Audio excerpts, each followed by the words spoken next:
back live at Dover Downs on the Nashville Network, bringing you Winston Cup stock car racing on a beautiful Sunday afternoon in September. Let's get down to the pits for an analysis on what happened during those stops. Here's Glenn. Well, Mike, I'm with Steve Mill, crew chief on Mark Martin's car, and you've had a chance to look the tires over, Steve. What do they look like? Stuff looks good. We're too tight. We were wondering what the weather did to us yesterday. We started them a little bit looser than normal, but we're still showing 10 tight on pressure build up, so we're working on it. We took a little wedge out, put a little air in the right rear on that stop, so it's only going to get tighter from here. The guy that started a little bit loose than us will be better, but we're working on it. But no problems out of the ordinary? No, Lord, no. Goodyear's got a good tire here. They had a little trouble here in the spring. People let too much air out, but we started recommended pressure. It'll be fine. Well, that tells that story. Bill Elliott, black flag for going above the line, coming into the pits above the white line. We also had a call in the pits that the 75 and the 11 car, Bill Elliott, did blow a tire. So I don't know what we got right there with that. The Todd Bodine cut down a tire before he went up into the wall. Yep. That's one of the things. And also Bill Elliott had tire problems. Could just be a coincidence. Flats. Let's see. Let's check in with Mark Martin here. He weaves the car back and forth. We'll get set to go to restart here shortly. Mark, this is TNN. Can you copy us up here? Yeah, I can hear you. All right. Mark, how's it going? It looks like you got off to a real quick start and then found yourself a place to run back mid-pack there. Doing fine, just biding our time.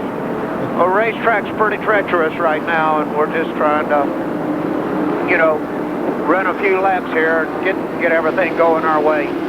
We'll start moving up gradually as the laps go forward, I think. Okay, thanks. Good luck. He makes a good point. We're only 65 laps into this. There's only 435 laps to go. Too early to start wondering if your car is working right or maybe not working too well, or he thinks it'll come around to him. You sound like Eddie. When I used to run, seemed like half a day, he'd call, say, just 230 more to go. Never did like him when he gave you that call.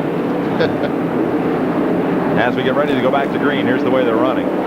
Wallace, Irvan, Gordon, Earnhardt, and Bodine. Now, for a second, Wallace had a pit stop of 18.2 seconds. Ernie Irvan was 19.7. Jeff Gordon was 21.5. That's why two of those three spots changed hands. Mark Martin, Harry Gant, Kyle Petty, Bobby Labonte, and Kenny Schrader running pretty much where they were when they came onto pit road after that caution flag. In the right lane for the restart, Wally Dallenbach, Kenny Wallace, Dave Marcus, cars that are one lap or more down. Also Bobby Hillen and Jimmy Horton running at his home racetrack.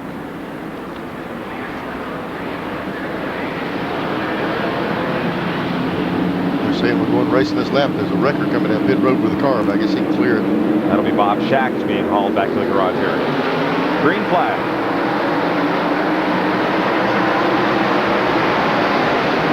And this time Wallace doesn't get away quite so easily. But the car with him is not second place Jeff Gordon. It is Ernie Irvan, rather, who's moved up to second. Then Gordon finally clears the lap car of Wally Dallenbach in the back straightaway. Wow, did you see Earnhardt then? He got in the side of the Keystone car there and just shot right straight up the racetrack. He was real lucky to catch that car.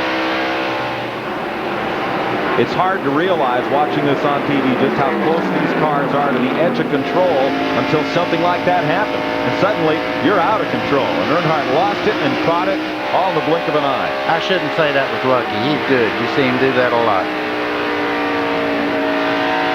We were looking at the back of Jeff Gordon's car. After Earnhardt got around him, it looked like he's trying to catch Gordon. Gordon's car had a lot of speed early in the race. You know, the trunk lid of that car is the only piece on it that's painted all one color. Yeah, the guy that paints that car earns his money. Yes. And often. And often. What people don't realize, they'll run one of these races. If you get out of this race without a scratch, they still have to take them back and virtually totally redo the cars, paint them and everything, because they got to look like a showpiece at every race. That's right. Here's Glenn. Well, Mike, we're down in the garage area. They're working on Todd Bodine's car, trying to get it ready to get it back out there. Todd, what happened? You think you ran over something? Yeah, I definitely could run over something, cut the tire down. Car was a little tight, but not bad, and I was babying the right front anyway, and just run over something and went up in the wall. I got to slow it down pretty good, so it's not too bad, but we're not going to make it back out. But you're okay. You had a really good day yesterday. Kind of tough to take having this happen so early. Well, you know, it's kind of like a deal like Bristol. We won at Bristol, and the next day we didn't even make the race. So, you know, that's racing. It's ups and downs, and you got to take everything in between. Okay, we had a lead change. Let's go back upstairs to Mike. That young fella could turn out to be the best of the Bodine brothers. Well, I tell you what, he's got a lot of talent. He really does. Ernie Irvan has put the Robert Yates Haviland Ford out in front. A couple of calls on our 800 number about why that number might not be retired in honor of Davey Allison. And in all of NASCAR racing, the car number belongs to the car owner, Robert Yates Racing, and they continue. And, you know, okay, it would have been nice to retire the number in Davey's memory, but you keep that number on the car, and the first thing people think of is Davey Allison, and isn't that a more fitting tribute? Absolutely. I don't know. I think so. Yeah. In that last shot, you can see Jeff Gordon and Earnhardt moving up in here. They're fighting it out right now just behind the leaders. Blake Speed made a pit stop under green in the Buckmore Motorcraft Ford. So he'll go down a lap as Earnhardt pulls up on the back bumper of Jeff Gordon.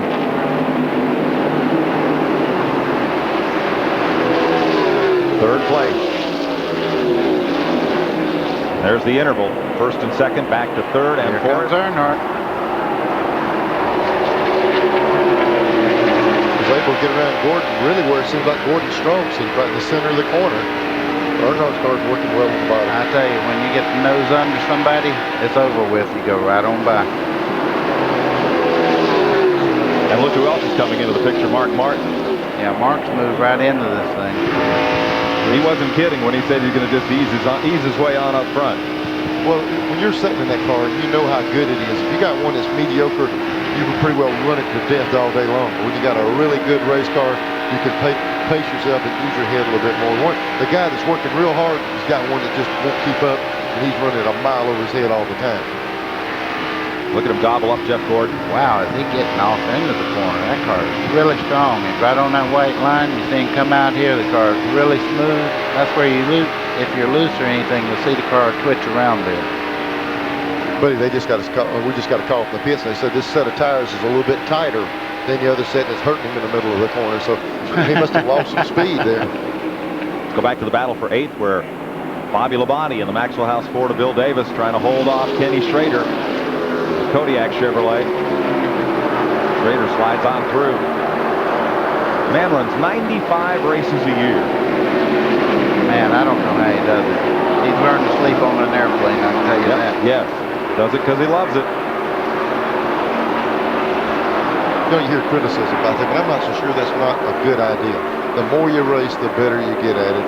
And Schrader really runs a lot of races, and I don't think it hurts him trying to get off of different stuff. I think the determining factor is they get so much invested in these drivers in a Winston Cup team, they just don't want to risk them out there somewhere else. Look at Mark Martin pull up on coming out of the corner there. You talk about a car that's sailing. We speculate a little at Richmond. Just what are they doing with that team that has made them so tough these last 5 or 6 weeks? Somebody who purports to know says, well, they're better on rougher tracks. The rougher, bumpier tracks, it is something in that makes them a tick better. Well, they've been together for a while now, and I think Steve Neal knows a lot about what he likes in the car, and you get to see the car. It works so well. 79 laps complete here at Dover Downs. Now it's Ernie Irvan being chased by Rusty Wallace. We'll be right back.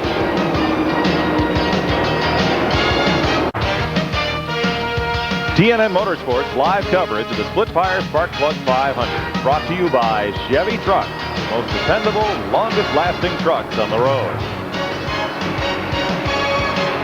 Ernie Irvan out in front of Rusty Wallace by a car length.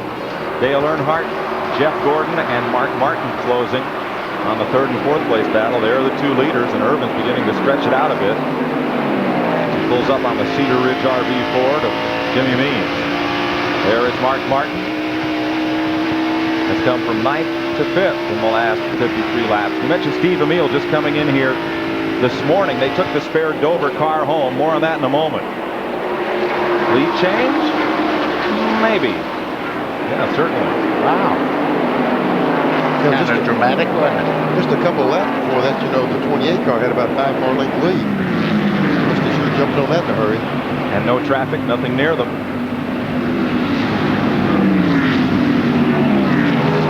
Think about that pass. It was